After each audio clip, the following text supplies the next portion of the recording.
Damian Lillard is claiming that he has a significant rib injury. Let me make myself clear. There's one thing in sports I never do. I never judge how injured somebody is because you never know someone's body. I would never disrespect an athlete like that. First of all, Damian Lillard is tough as nails. I would never disrespect Dame Dollar like that and call his injury fake. Or even an excuse. I wouldn't do that. I'm not calling it an excuse. Here's the reality of the situation. A lot of guys around the NBA are hurt around this time of the year. They might not have the responsibility that a Damian Lillard has, but Kawhi's hurt, you know?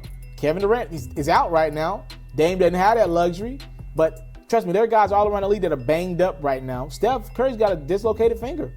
You know, non-shooting hand, but still dislocated. I'm sure it affects his game. Dame's not making excuses. Again, you probably don't want to hear that until after the series is over, but it is what it is.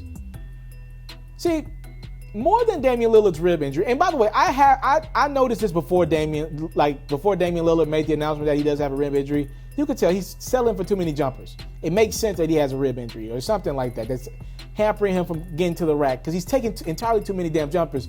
He's trying to play Steph Curry without the Steph Curry jumper. And Damian Lillard's wet money, don't get me wrong, but he ain't Steph Curry. Not to be taking 10, 12 threes a game.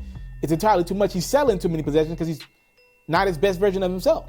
I don't know when that injury happened. I'm guessing at some point in the Denver series, but he's settled throughout the series and not been great. He has not been great. Now, I want to say this. More than Damian Lillard's injury, I think he's understanding his place in the NBA, you know? And I say that respectfully to Damian Lillard. I think we learned a lot in this postseason about a few players.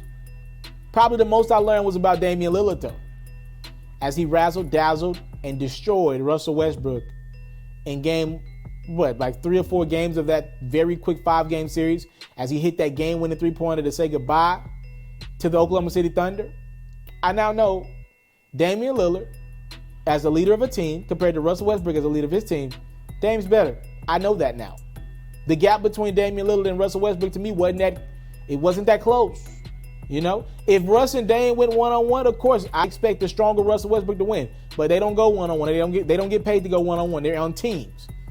On the team, Damian Lillard is a better basketball player than Russell Westbrook. Now, let me say this. We're also learning something else. There's a lot of distance between Damian Lillard and Russell Westbrook. I told you that.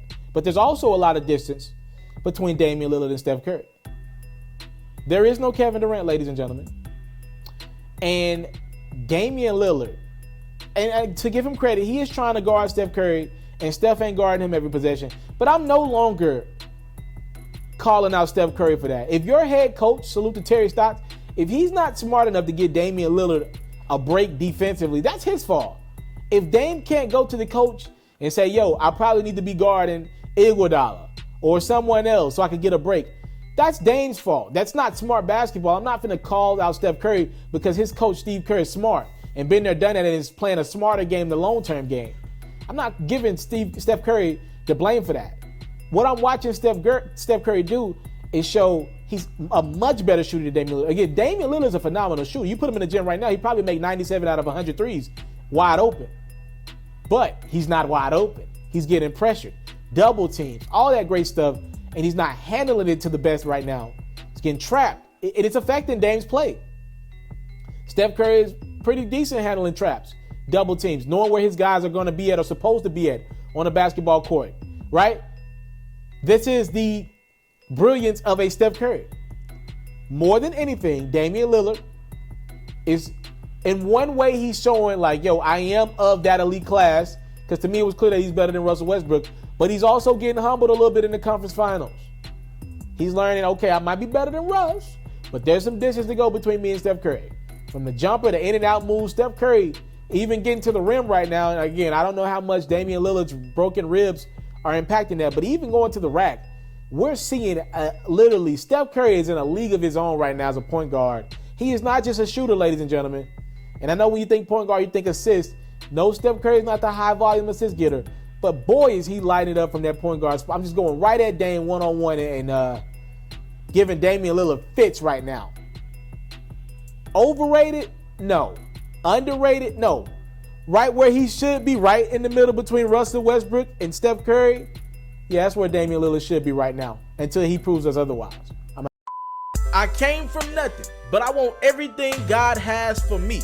I interview celebrities. I talk sports. I still represent the culture. I got the kids. You are now tuned in. Yeah, we locked in right now, Mr. Mr. Taliaferro. Mr. Taliaferro. Shout out to Mr. Taliaferro. You're watching Mr. Taliaferro TV. Mr. Taliaferro TV, here with the triple B's, you can't do nothing but win.